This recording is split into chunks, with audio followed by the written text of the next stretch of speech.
कृष्ण कन्हैया लाल की। बस ऐसे जय बोला तो आ गए फिर कृष्ण।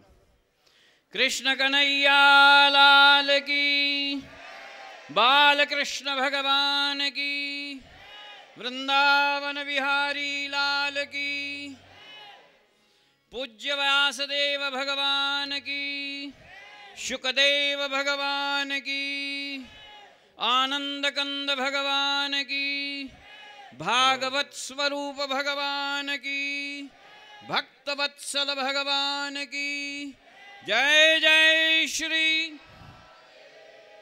और जोर से जय जय श्री। जागते रहना है 3 बजे तक। जय जय श्री कृष्ण कन्हैया लाल की।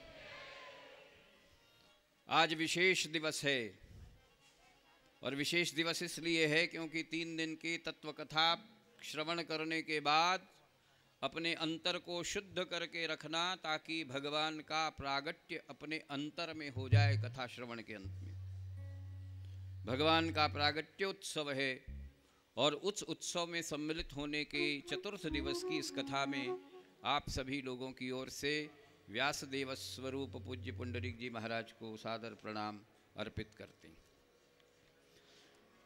आज की कथा बड़ी दिव्य कथा है और इस कथा का प्रारंभ करने के लिए हम विशेष आमंत्रित लोगों को मंच पर यहाँ पर आमंत्रित करते हैं। श्री ओम प्रकाश जी केजरीवाल जो कि रांची से आए हैं, श्रीमती कमला देवी किशोरी लाल जी चौधरी ये भी रांची से आए हैं। इनसे मेरी विनती है कि कृपया मंच पर आकर के व्यासपीठ को प्रणाम करेंगे, व्यासदेव भगवान को प्रणाम करेंगे और प्रार्थना करेंगे कि आज की इस चतुर्थ दिवस की कथा में हमें प्रवेश कराएं ताकि हमें कृष्ण दर्शन हो सकें। रांची से ही श्री गोपाल दास जी सरदाना हमारे बीच में हैं। रांची से ही श्री काशी प्रसाद जी टिबड़ेवाल हमारे बीच में हैं। उनसे मेरी विनती है कि कृपया मंच पर आएंगे। फरीदाबाद से श्री ओम प्रकाश जी अग्रवाल हमारे बीच में हैं। श्री रांची से ही श्री सुरेश चौधरी हमारे बीच में हैं। उनसे मेरी विनती है कि वे कृपया मंच पर आएंगे और आप सभी लोगों की ओर से, हम सभी लोगों की ओर से और ब्रज विकास ट्रस्ट की ओर से प्रार्थना करेंगे कि प्रभु दिव्य कथा का आनंद प्रदान करो। महावीर प्रसाद जी मित्तल यदि हैं तो वो कृपया सीताराम जी सिंघी जो मुंबई से आए हैं उनको लेकर के मंच पर आएंगे। श्री कैलाश जी पोद्दार जो कि मुंबई से हैं उनको भी लेकर के मंच पर आएंगे। श्री सुनील कुमार जी अग्रवाल दिल्ली से पधारे हैं और श्री आर डी अग्रवाल से मेरी विनती है कि वे कृपया उनको मंच पर लेकर के आएँ और पूज्य व्यासदेव भगवान का पूजन करवाएं, उनसे आशीर्वाद प्रदान करा करके प्रार्थना करें कि आज की इस दिव्य कथा में हम सभी लोगों को इस कथा की कल्याणमयी कालिंदी में अवगाहन कराएं। सभी लोग पूजन करेंगे। आप सभी लोग अपने अंतर में भगवान का नाम जप करेंगे। ओम नमो भगवते वासुदेवाय, जिसका जप करके भक्त ध्रुव ने भगवान का दर्शन प्राप्त किया था। 12 मंत्र है और इसका अगर स्मरण करते रहेंगे तो कथा जब विश्राम लेगी तो भगवत दर्शन हो जाएगा। ओम नमो भगवते वासुदेवाय। ऐसे आज हमारे बीच में जो लोग हैं इन सभी लोगों ने ट्रस्टी बन करके, इन सभी लोगों ने ब्रज विकास ट्रस्ट का सहयोगी बन करके, इन सभी लोगों ने, आइए महाराज ऊपर आ जाओ, आगे क्या रमन जी,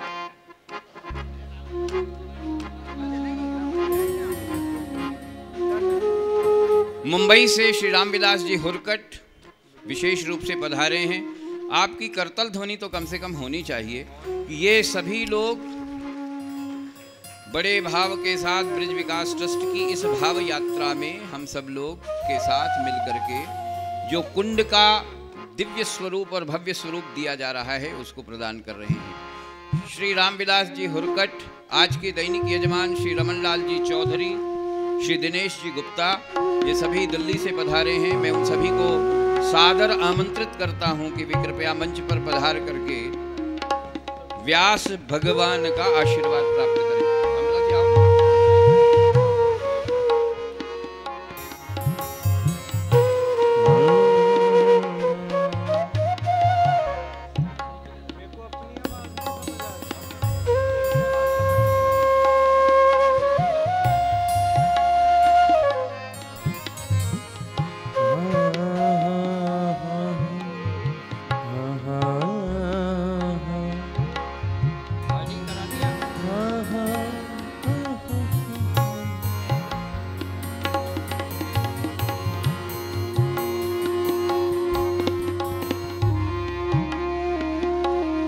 कृष्ण जन्म का आनंद लेने के लिए आज विशेष रूप से रामविलास जी, श्री रमन जी चौधरी और श्री दिनेश गुप्ता, ये सभी लोग अभी अभी मुंबई से पधारे हैं। इन सभी लोगों का हार्दिक स्वागत है और भगवान की कृपा से भगवत दर्शन करने के लिए, भगवान की दिव्य कथा का आनंद प्राप्त करने के लिए वृंदावन की इस पवित्र भूमि में ब्रज की रज के साथ मिलकर के कथा का श्रवण करेंगे।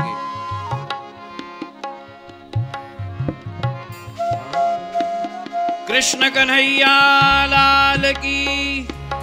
आज आराम से बैठ करके कथा के श्रवण करने का दिन है, इसलिए बड़े भाव के साथ बैठे रहें और सुने। श्रेष्ठ श्रोता के रूप में, भक्त के रूप में आज की कथा का आनंद प्राप्त करें।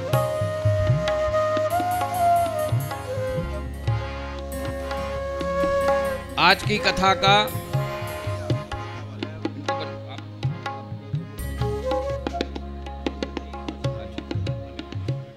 कलकत्ता से श्री अनिल कुमार जी बगड़िया,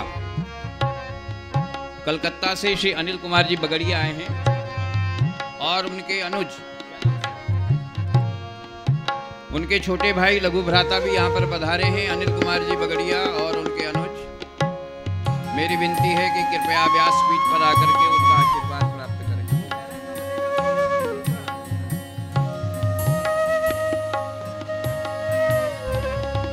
श्रीयुत श्री गोपाल जी खेतान, जो कि हमारे मुख्य यजमान हैं, उनके पवित्र संकल्प से आज की इस मंगलमयी कृष्ण प्रागट्योत्सव की कथा में हम सब लोग शीघ्र ही प्रवेश करेंगे। कथा के आज चूंकि विशेष दिन है और आज से उत्सव शुरू हो रहा है, हमारे अंदर का उत्सव जागृत हो रहा है। आज कृष्ण जन्म होगा, कल हम 56 भोग लेंगे और परसों भगवान का, रुक्मिणी भगवान का विवाह संपन्न होगा। तो ये जो उत्सव का प्रागट्यकरण है, ये कैसे और अधिक तेजी के साथ ब्रज विकास ट्रस्ट कर सके, इसलिए आज व्यासपीठ से प्रार्थना करने के लिए मैं ब्रज विकास ट्रस्ट के संस्थापक अध्यक्ष माननीय श्री विश्वनाथ जी चौधरी को आमंत्रित करता हूं कि यद्यपि हमारे बहुत सारे सम्मान श्री वाणी में महाराज श्री ने इस भागवत कथा का जो व्याख्यान, जो परिचय हम लोगों को दिया है, हम में से अधिकतर भक्तों के लिए वो अविस्मरणीय है। ऐसा न भूत कभी सुना और न कभी आगे भगवान चाहा तो सुनने का मौका तो अवश्य मिलेगा, क्योंकि महाराज जी की आयु इतनी छोटी है और हम लोगों की आयु इतनी बड़ी हो गई है कि अब हम लोग सुनते ही रहेंगे उनसे। कभी ऐसा अवसर नहीं आएगा कि इस जीवन में सुनने का मौका ना मिले। बंधुओं, हम सभी यहाँ एकत्र हुए हैं, केवल उसका एक ही कारण है कि ब्रजराज की कथा सुनना और ब्रज के धाम की सेवा करना। हमारा हेतु केवल एक ही है कि किसी भी माध्यम से ब्रजराज के चरणों में प्रीति हो जाए, और वो प्रीति जैसा कि महाराज जी श्री ने कहा था और पूज्य संत राजेंद्र दास जी ने महाराज ने कहा था कि नाम लेना बहुत कठिन है। नाम चाह कर के भी हम बहुत देर तक नाम में संलग्न नहीं रह पाते हैं। अतः कथा और धाम सेवा ये दोनों बहुत सुलभ हैं इस कलयुग में। तो मैं आप सभी भक्तों का विशेष आभारी हूँ कि आप सभी ने इस ब्रजधाम की सेवा में संलग्न होकर भगवान कृष्ण के अनुराग में वृद्धि की है। आपका जो अनुराग भगवान के चरणों में हुआ है ये बहुत ही आदरणीय और प्रशंसनीय है। इस सारे काम में आप सभी का सहयोग बराबर मिलता रहा है और आगे भी मिलता रहेगा, ये हमें विशेष विश्वास है। आज जिन भक्तों की ओर से इस सेवा में अपना योगदान देने की स्वीकृति मिली है, मैं केवल उन भक्तों का नाम आपके समक्ष बताना चाहता हूं। श्री पुष्पा देवी रामजी प्रसाद अग्रवाल काठमांडू, इन्होंने 11 लाख रुपए का सहयोग देने का संकल्प किया है। श्री रेवती प्रसाद जी गोयनका जो मुजफ्फरपुर से पधारे हैं, उन्होंने भी 11 लाख रुपया देने का संकल्प किया है। श्री ओम प्रकाश जी अग्रवाल हरि लक्ष्मी जो सूरत से पधारे हैं, उन्होंने भी 11 लाख रुपया देने का संकल्प किया है। श्री हरिनंदन जी गुप्ता जो बंबई से उस दिन आए थे और चले गए, उन्होंने भी 11 लाख रुपया देने का संकल्प किया है। हमारे यहाँ 1 लाख रुपया दान देने वाला व्यक्ति आजीवन ट्रस्टी हो जाता है इस ट्रस्ट का।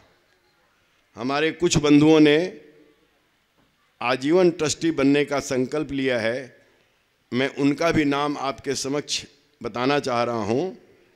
श्री बेनी माधव चांद कोठिया जो मुजफ्फरपुर से पधारे हैं, आज वो हमारे आजीवन ट्रस्टी बने हैं। श्री अरुण कुमार नाथानी जो मुजफ्फरपुर से पधारे हैं, उन्होंने भी आजीवन ट्रस्टी बनने का संकल्प लिया है। श्री कैलाश नाथ जी भरतिया जो मुजफ्फरपुर से पधारे हैं, उन्होंने भी आज आजीवन ट्रस्टी बनने का संकल्प लिया है। एक हमारे प्रिय बंधु हैं अनिल जी गोयल, उन्होंने भी 1 लाख रुपया देकर आजीवन ट्रस्टी बनने का संकल्प लिया है। बंधुओं, ये यज्ञ बहुत बड़ा है। संतों ने तो ऐसा आशीर्वाद दिया है कि उस आशीर्वाद से मैं अभिभूत हूँ, लेकिन फिर भी मेरा संकल्प है कि मेरा जीवन जितने दिनों तक इस पृथ्वी पर रहेगा वो सेवा में ही संलग्न रहेगा, दूसरा कोई काम मेरे लिए बचा नहीं। हमने एक छोटी सी योजना तैयार की है। बहुत लोग भावुक हैं, देना चाहते हैं, लेकिन देने के लिए उतनी राशि उनके पास नहीं है, लेकिन मन बहुत बड़ा है। उनके लिए हमने एक योजना बनाई है। केवल आप मन से संकल्प करें कि मैं ब्रिज विकास ट्रस्ट को 11 लाख रुपया दे रहा हूँ। आप न 1 रुपया दें न 1 रुपया लें, केवल मन से संकल्पित हो जाएं कि मैंने अपने पास से 11 लाख रुपया ब्रिज विकास ट्रस्ट को देने का संकल्प किया है। वो रुपया भी आपके पास ही रहेगा, उसको अपने व्यापार में लगाइए, अपने काम में लीजिए, उसको कभी आपको वापस भी नहीं देना है, वो आपके पास ही रहेगा। लेकिन चूंकि आप संकल्पित हैं तो रुपया तो हमारा हो गया ना। वो तो जब रुपया हमारा हो गया और है आपके पास, तो केवल उसका बैंक रेट से जो ब्याज आता है वो आप हमको सालाना देते रहिए।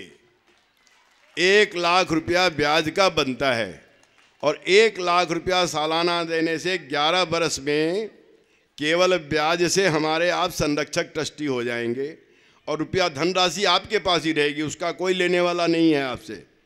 केवल इस संकल्प के साथ अगर हमारे इस ट्रस्ट से जुड़ जाते हैं, और हमारा संकल्प है कि केवल 108 ही ट्रस्टी ऐसे बनाएंगे, 9वां नहीं बनाएंगे, ये भी साथ साथ हमारा संकल्प है। आज तक 27 ट्रस्टी हमारे बन चुके हैं और मैं आप सभी से अनुरोध करूंगा कि जो भी व्यक्ति मन से संकल्पित है उसको इस योजना में जरूर जुड़ना चाहिए। बराबर 11 वर्ष तक के लिए आपकी आयु का इंश्योरेंस भी हो गया कि जब तक भगवान का आप ऋण नहीं चुकाएंगे तब तक आप मर नहीं सकते। तो इन दोनों लाभ के लिए हमारी इस योजना से अगर आप जुड़ेंगे तो भगवान का ये कार्य भी होता रहेगा और आपका जीवन भी समृद्ध होता रहेगा। ऐसी मेरी शुभकामना है। इन्हीं शब्दों के साथ महाराज श्री के चरणों में वंदन करते हुए मैं उनसे प्रार्थना करूंगा कि आज के इस महोत्सव को बड़ी ही धूमधाम से मनाएं और बहुत ही आनंदातिरेक करें। दूसरी एक छोटी सी बात मैं बता रहा हूं कि जैसा महाराज श्री ने कहा कि इस मंच से कोई लीला नहीं होगी। महाराज जी के वचनों से, कथा के माध्यम से आपको हम नंदगांव ले चलेंगे, कृष्ण जन्मोत्सव के उत्सव में ले चलेंगे, लेकिन किसी तरह का प्रदर्शन, किसी तरह की भागदौड़, किसी तरह की उछाल हम यहाँ नहीं करेंगे। बहुत शांतिपूर्ण ढंग से आप कथा को सुने और कथा के माध्यम से इन सभी दृश्यों का आप दर्शन करें, यही मेरी कामना है। जय श्री कृष्ण।